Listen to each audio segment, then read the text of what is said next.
ಸಚಿವ ಡಿಕೆ ಶಿವಕುಮಾರ್ ವಿರುದ್ಧ ಇಡಿಯಲ್ಲಿ ಪ್ರಕರಣ ದಾಖಲಾಗಿದೆ. ಮನಿ ಲಾಂಡರಿಂಗ್ ನಡಿ ಕೇಸ್ ದಾಖಲಿಸಿದೆ ಜಾರಿ ನಿರ್ದೇಶನಾಲಯ. ಅಕ್ರಮ ಹಣ ಪ್ರಕರಣದಲ್ಲಿ ಸಚಿವ ಡಿಕೆಶಿ ಸೇರಿದಂತೆ ಮೂವರಿಗೆ ಇದೀಗ ಸಂಕಷ್ಟ ಎದುರಾಗಿದೆ. ಸಮ್ಮಿಶ್ರ ಸರ್ಕಾರಕ್ಕೆ ಒಂದ್ ಕಡೆ ಆಪರೇಷನ್ ಕಮಲದ ಸಂಕಷ್ಟ ಇದ್ರೆ ಮತ್ತೊಂದು ಕಡೆಯಲ್ಲಿ ದೋಸ್ತಿ ಸರ್ಕಾರದ ದಿಗ್ಗಜ ಡಿಕೆಶಿಗೆ ಬಂಧನ ಭೀತಿ ಎದುರಾಗಿದೆ.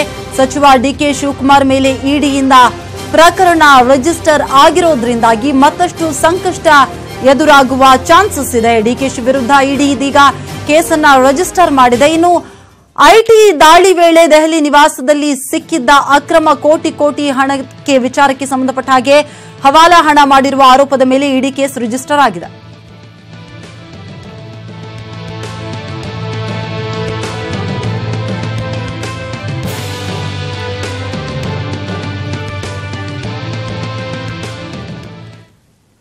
ಇನ್ನು ಈ ಬಗ್ಗೆ ಮಾತನಾಡೋದಕ್ಕೆ ಹಿರಿಯ ವಕೀಲರಾಗಿರುವ ಶಂಕರಪ್ಪ ಅವರು ದೂರವಾಣಿ ಸಂಪರ್ಕದಲ್ಲಿದ್ದಾರೆ. ನಮಸ್ತೆ ಸರ್.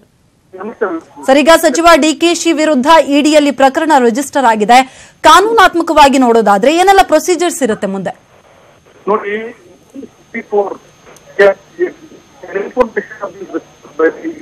ಓಕೆ ಸರ್, ನಿಮ್ಮ ಆಡಿಯೋ ಸರಿಯಾಗಿ ಸಿಗ್ತಾ ಇಲ್ಲ, ಮತ್ತೆ ನಾವು ನಿಮ್ಮನ್ನ ಸಂಪರ್ಕ ಮಾಡ್ತೀವಿ. ಇದೀಗ ಸಚಿವ ಡಿಕೆ ಶಿವಕುಮಾರ್ ವಿರುದ್ಧ ಇಡಿಯಲ್ಲಿ ಪ್ರಕರಣ ದಾಖಲಾಗಿದೆ. ಹಾಗಾಗಿ ಡಿಕೆಶಿ ಮೇಲೆ ಇಡಿಯಿಂದ ಪ್ರಕರಣ ರಿಜಿಸ್ಟರ್ ಆಗಿರೋದ್ರಿಂದಾಗಿ ಮಧ್ಯಾಹ್ನ ಹಿರಿಯ ವಕೀಲರ ಜೊತೆಗೆ ಕೂಡ ಚರ್ಚೆಯನ್ನ ಡಿಕೆಶಿ ನಡೆಸ್ತಾರಂತೆ. ಐಟಿ ದಾಳಿ ವೇಳೆ ದೆಹಲಿ ನಿವಾಸದಲ್ಲಿ ಸಿಕ್ಕಿದ್ದ ಅಕ್ರಮ ಕೋಟಿ ಹಣ ಹವಾಲಾ ಹಣ ಮಾಡಿರುವ ಆರೋಪದ ಮೇಲೆ ಇಡಿ ಇದೀಗ ಕೇಸನ್ನ ರಿಜಿಸ್ಟರ್ ಮಾಡಿರೋದು. ಅಷ್ಟೇ ಅಲ್ಲ, ಮಧ್ಯಾಹ್ನ ಹಿರಿಯ ವಕೀಲರ ಜೊತೆಗೆ ಚರ್ಚೆಯನ್ನ ಡಿಕೆ ಶಿವಕುಮಾರ್ ನಡೆಸಲಿದ್ದಾರೆ. ಐಟಿ ಮುಂದೆ ಬೇನಾಮಿ ಆಸ್ತಿ ಬಗ್ಗೆ ಗೊಂದಲ ಹೇಳಿಕೆಯನ್ನ ಡಿಕೆಶಿ ಕೊಟ್ಟಿದ್ರು. ಪ್ರಕರಣ ದಾಖಲಾದ ಬೆನ್ನಲ್ಲೇ ಡಿಕೆ ಶಿವಕುಮಾರ್ಗೆ ಸಮನ್ಸ್ ಸಿಗೋ ಎಲ್ಲಾ ಚಾನ್ಸಸ್ ಕೂಡ ಇದೆ. ಒಂದ್ ವೇಳೆ ಅವಶ್ಯಕತೆ ಬಿದ್ರೆ ವಿಚಾರಣೆಗಾಗಿ ಡಿಕೆ ಶಿವಕುಮಾರ್ನ ಬಂಧನಕ್ಕೊಳಪಡಿಸುವ ಸಾಧ್ಯತೆ ಕೂಡ ಇದೆ. ಐಟಿಯಲ್ಲಿ ದಾಖಲಾಗಿರುವ ದೂರುಗಳು ಇಡಿಗೆ ವರ್ಗವಾಗುವ ಚಾನ್ಸಸ್ ಇದೆ. ಡಿಕೆ ಶಿವಕುಮಾರ್ ಸಂಬಂಧಿಗಳು ಮತ್ತು ಆಪ್ತರಿಗೂ ಸಮನ್ಸ್ ನೀಡೋ ಚಾನ್ಸಸ್ ಅನ್ನ ನಾವಿಲ್ಲಿ ತಳ್ಳಿ ಹಾಕೋ ಹಾಗಿಲ್ಲ. ಅಷ್ಟೇ ಅಲ್ಲ, ಡಿಕೆಶಿ ಮತ್ತು ಪ್ರಕರಣದಲ್ಲಿರುವ ಎಲ್ಲರೂ ಕೂಡ ಆದಾಯದ ಮೂಲವನ್ನ ಸಲ್ಲಿಸಬೇಕಾಗಿ ಬರಬಹುದು. ಐಟಿ ದಾಳಿ ವೇಳೆ ವಶಪಡಿಸಿಕೊಂಡ ಹಣ ಮತ್ತು ದಾಖಲೆಗಳಿಗೆ ಡಿಕೆ ಶಿವಕುಮಾರ್ ಮಾಹಿತಿಯನ್ನ ಒದಗಿಸುವಂತಹ ಸಿಚುವೇಶನ್ ಇಲ್ಲಿ ಕ್ರಿಯೇಟ್ ಆಗಬಹುದು. ಐಟಿ ದಾಳಿ ವೇಳೆ ದೆಹಲಿ ನಿವಾಸದಲ್ಲಿ ಸಿಕ್ಕಿದಂತಹ ಅಕ್ರಮ ಕೋಟಿ ಹಣಕ್ಕೆ ಸಂಬಂಧಪಟ್ಟ ಹಾಗೆ ಜಾರಿ ನಿರ್ದೇಶನಾಲಯ ಕೇಸನ್ನ ರಿಜಿಸ್ಟರ್ ಮಾಡಿದೆ. ಹಾಗಾಗಿ ಐಟಿ ಮುಂದೆ ಬೇನಾಮಿ ಆಸ್ತಿ ಬಗ್ಗೆ ಡಿಕೆಶಿ ಗೊಂದಲ ಹೇಳಿಕೆಯನ್ನ ಕೊಟ್ಟಿದ್ರು. ಪ್ರಕರಣ ದಾಖಲಾದ ಬೆನ್ನಲ್ಲೇ ಡಿಕೆ ಶಿವಕುಮಾರ್ಗೆ ಸಮನ್ಸ್ ನೀಡುವಂತಹ ಸಾಧ್ಯತೆ ಇದೆ. ವಿಚಾರಣೆಗೆ ಹಾಜರಾಗುವಂತೆ ಒಂದು ವೇಳೆ ಸೂಚಿಸಿದ್ರೆ ಡಿಕೆಶಿ ತಪ್ಪದೆ ಅದಕ್ಕೆ ಹಾಜರಾಗಲೇಬೇಕು. ಅವಶ್ಯಕತೆ ಬಿದ್ರೆ ನಮಗೆ ವಿಚಾರಣೆ ಮಾಡಬೇಕು ಅಂತ ಹೇಳಿ ಡಿಕೆ ಶಿವಕುಮಾರ್ರನ್ನ ಅರೆಸ್ಟ್ ಮಾಡೋ ಚಾನ್ಸಸ್ ಕೂಡ ಇಲ್ಲಿ ಇದೆ. ಐಟಿಯಲ್ಲಿ ದಾಖಲಾಗಿರುವ ದೂರುಗಳು ಇಡಿಗೆ ವರ್ಗವಾಗುವ ಚಾನ್ಸಸ್ ಕೂಡ ಇದೆ. ಇದೀಗ ಡಿಕೆಶಿ ಸೇರಿದಂತೆ ಮೂವರ ವಿರುದ್ಧ ಎಫ್ಐಆರ್ ರಿಜಿಸ್ಟರ್ ಆಗಿದೆ. ಹಿರಿಯ ವಕೀಲರಾಗಿರುವ ಶಂಕರಪ್ಪ ಅವರು ಮತ್ತೆ ದೂರವಾಣಿ ಸಂಪರ್ಕಕ್ಕೆ ಸಿಕ್ಕಿದ್ದಾರೆ. ಸರಿಗ ಏನೆಲ್ಲ ಪ್ರೊಸೀಜರ್ಸ್ ಇದೆ ಅಂತ ಹೇಳಿ? First information been received by ED department ಅಂತ ಮಾಡಿರೋದ್ರಿಂದ ಅದಕ್ಕೆ 154 CRPC ಅಲ್ಲಿ ಕ್ರೈಮ್ ಅನ್ನು ರಿಜಿಸ್ಟರ್ ಮಾಡಿದ್ದಾರೆ. ಇದನ್ನ ಎಕನಾಮಿಕ್ ಅಫೆನ್ಸ್ ಕರೀತಾರೆ, ಅಂದ್ರೆ ಆರ್ಥಿಕ ಅಪರಾಧ ಅಂತ ಹೇಳ್ಬಿಟ್ಟು ಕರೀತಾರೆ. ಆರ್ಥಿಕ ಅಪರಾಧ ಯಾವುದೇ ಆರ್ಥಿಕ ಅಪರಾಧನೂ ಸಹ ಬೇರೇಬಲ್ ಅಫೆನ್ಸ್ ಅದು. ಜಾಮೀನು ಕೊಡ್ತಕ್ಕಂತ ಒಂದು ಅಫೆನ್ಸ್ ಅದು. ಜಾಮೀನು ಅವ್ರು ಏನೋ ಎಲ್ಲ ಮಾಧ್ಯಮದಲ್ಲಿ ಅರೆಸ್ಟ್ ಮಾಡ್ಬಿಡ್ತಾರೆ, ಒಳಗಡೆ ಹೋಗ್ಬಿಡ್ತಾರೆ, ಜೈಲು ಶಿಕ್ಷೆ ಅನುಭವಿಸ್ತಕ್ಕಂಥದ್ದು ಅಂತಲ್ಲ. ಬೇಲ್ ಕಾಗ್ನಿಟಬಲ್ ಅಫೆನ್ಸ್ ನಾನ್ ಕಾಗ್ನಿಟಬಲ್ ಅಫೆನ್ಸ್ ಇರ್ತದೆ. ಇಟ್ ಇಸ್ ನಾನ್ ಕಾಗ್ನಿಟಬಲ್ ಅಫೆನ್ಸ್ ಅಂತ ಬೇಲಬಲ್ ಅಫೆನ್ಸ್ ಅಂತ ಈವನ್ ಫೈನ್ ಇಂಪೋಸ್ ಮಾಡಿಬಿಡುವಂತ ಒಂದು ಅಫೆನ್ಸ್ ಇದು.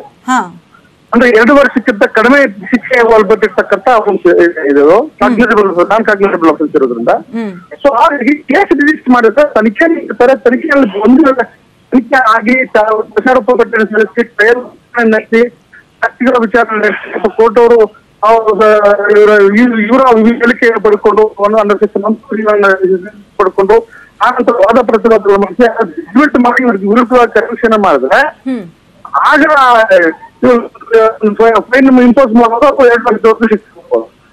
ಸೊ ಇದರಲ್ಲಿ ನಾವು ನೀವು ಎಲ್ಲ ಮಾತಾಡ್ತಾ ಇರೋ ಯಾವ್ದೇ ರೀತಿಯಲ್ಲಿ ಹೋಗಿ ಇನ್ನೇನ್ ಜೈಲಿಗೆ ಹೋಗ್ಬಿಡ್ತಾರೆ ಇದಾಗ್ತದೆ ಅಂತ ಅನ್ನೋಂಥ ಪರಿಸ್ಥಿತಿ ಏನಿಲ್ಲ. ಯಾವುದೇ ಎಕನಾಮಿಕ್ ಅಫೆನ್ಸ್ ಆ ರೀತಿ ಆಗಿರ್ತಕ್ಕಂಥ ಪರಿಸ್ಥಿತಿ ಇವತ್ತು ನಿಮ್ಮಲ್ಲಿ ಇಲ್ಲ, ಕಾರಣಗಳಿಲ್ಲ. ನನ್ನ ಪ್ರಕಾರವಾಗಿ 2 ವರ್ಷ ಕಡಿಮೆ ಇರ್ತಕ್ಕಂಥ ಅಫೆನ್ಸ್ಗಳನ್ನ ರಿಜಿಸ್ಟರ್ ಮಾಡಿರ್ತಕ್ಕಂಥದ್ದು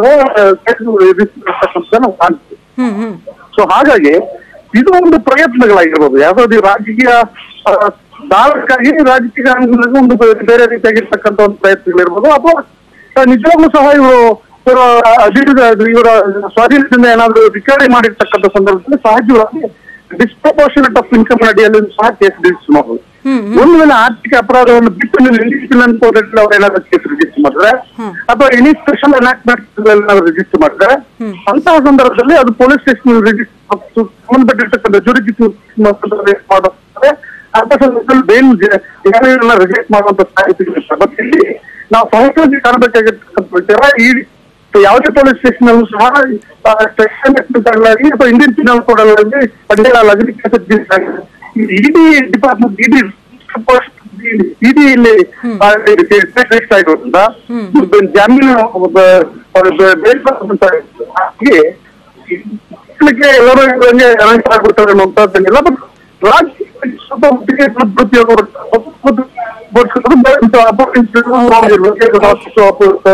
ಬಳಕೆ ಮಾಡ್ಕೋಬಹುದು ಸಾಧ್ಯತೆ. Okay, thank you so much sir News 18 ಜೊತೆ ಮಾತನಾಡಿದ್ದಕ್ಕಾಗಿ.